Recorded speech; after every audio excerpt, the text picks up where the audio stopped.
It is April 1742 in Dublin. A crowd presses into the music hall on Fishamble Street, their anticipation electric. The hall is packed beyond capacity. Ladies are asked not to wear hoops in their skirts and gentlemen to leave their swords at home, so that more people might fit. On stage, musicians prepare for the premiere of a new oratorio by George Friedrich Handel, a German-born composer who has made England his adopted home. He is already famous, but also embattled, his career threatened by rivals and financial troubles. The work about to be heard is called Messiah. As the first chorus rises, the audience leans forward. When the Hallelujah thunders forth, legend says that King George II stands, moved beyond protocol. Whether true or not, the gesture captures the reality. Handel has created something that will endure for centuries. And in that moment, his place among the giants of music is secure. Handel's story begins in 1685, in Halle, Germany, the same year that Johann Sebastian Bach was born and only a month before Domenico Scarlatti. It was a remarkable year for music, producing three of the greatest composers of the Baroque age. Unlike Bach, who came from a long line of musicians, Handel's father was a barber surgeon who had no desire for his son to become a musician. The elder Handel wanted George to study law, to secure a respectable and prosperous career, but the boy's passion for music could not be denied. He practiced in secret, sneaking a small clavichord into the attic, playing softly at night while the household slept. Eventually, his talent became undeniable, and his father relented enough to allow lessons. By the age of 10, Handel was already a skilled organist, astonishing listeners with his improvisations. He studied composition and organ in Halle, then in Hamburg, where he began to make his way as a theater musician. In Hamburg, he composed his first operas, works that revealed his flair for drama and melody. In 1706, at just 21, Handel traveled to Italy, the center of the musical world. There he absorbed the styles of opera, cantata, and oratorio. He met Corelli, the great violinist, and studied the art of counterpoint and concerto. He wrote sacred music for the Catholic Church, despite being Lutheran, and his works were admired by cardinals and princes. Italy gave Handel the polish he needed, refining his gifts into a mature style. By 1710, he was appointed Kapellmeister to the Elector of Hanover, a post that would prove fateful. He soon requested leave to travel to London, and there he found the city that would become his true home. England embraced him, and Handel sensed opportunity. Within a few years, he had moved permanently to London, where he would spend the rest of his life. At first, Handel made his name with Italian opera. London was hungry for the exotic glamour of opera seria, with its virtuoso arias and elaborate plots. Handel provided it in abundance. Rinaldo in 1711 was a sensation, the first Italian opera written for the London stage. Its arias, like Lascia ch'io pianga, enchanted audiences with their beauty. For the next 3 decades, Handel dominated London's operatic scene, writing works for star singers, often castrati, who dazzled with their vocal fireworks. Operas like Giulio Cesare, Tamerlano, and Alcina remain masterpieces of the form, filled with both dramatic intensity and lyrical grace. But opera was expensive and competition fierce. Rival companies sprang up and public taste shifted.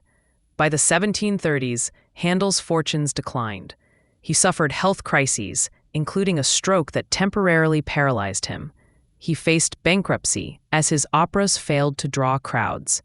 Many thought his career finished, yet it was then that he reinvented himself. Turning from Italian opera, Handel embraced the English oratorio, a form that combined elements of opera with choral grandeur and biblical subjects. Unlike opera, oratorio did not require expensive sets or costumes. It could be performed in concert halls or churches, and it resonated with English audiences who loved the power of the chorus. Handel's oratorios, from Esther to Israel and Egypt, from Samson to Solomon, electrified listeners, but none surpassed Messiah, composed in just 24 days in 1741. Messiah is unique, not a narrative, but a meditation on the life of Christ, from prophecy to resurrection. Its choruses are unforgettable, and the glory of the Lord, for unto us a child is born, and above all, the Hallelujah. Handel himself, when asked how he wrote it, reportedly said, I did think, I did see all heaven before me, and the great God himself. The work's impact has never diminished. To this day, it is performed every Christmas and Easter across the world, a testament to Handel's genius. Handel's life in London was full of contrasts. He was naturalized as a British citizen in 1727, the same year he composed the coronation anthems for King George II. These works, including Zadok the Priest, are still performed at every British coronation, even 3 centuries later. He was favored at court, admired by aristocrats, yet he lived simply, never marrying, devoting himself to music. He was known for his temper, his wit, and his generosity.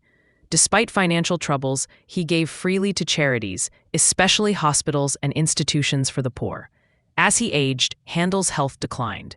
He suffered from cataracts and eventually went blind, though he continued to compose and direct performances with the help of assistants.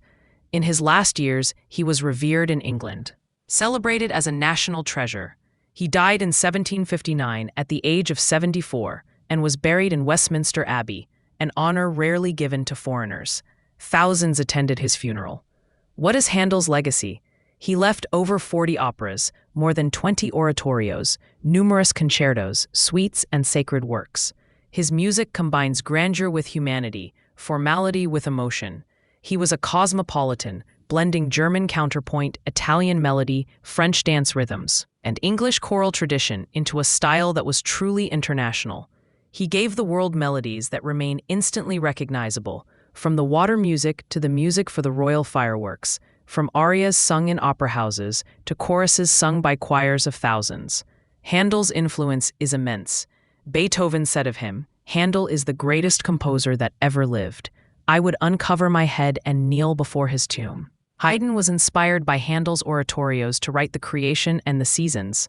Mozart arranged and reorchestrated Handel's works, calling him a master of the grand effect. Mendelssohn revived Handel's oratorios in the 19th century, helping to cement their place in the repertoire. But perhaps Handel's true legacy is how his music connects with people.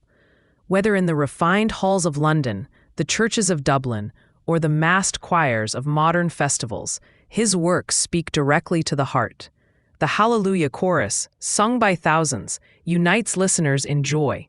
The tender arias of his operas move us with their humanity. His instrumental suites bring elegance and cheer. He was, above all, a communicator, a dramatist of sound. As a man, Handel was both formidable and generous. He loved good food and was famously stout. He had a fiery temper, but a warm heart. He lived simply, yet his music was rich. He was a bachelor, yet his music is filled with love.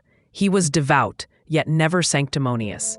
He was cosmopolitan, yet always deeply human. Listening to Handel today, we hear both majesty and intimacy. In Messiah, we hear the sweep of faith and the tenderness of hope.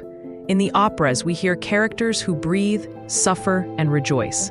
In the water music, we hear the sparkle of the Thames. In the fireworks music, the grandeur of celebration. His music endures because it speaks to every condition of humanity, in every time.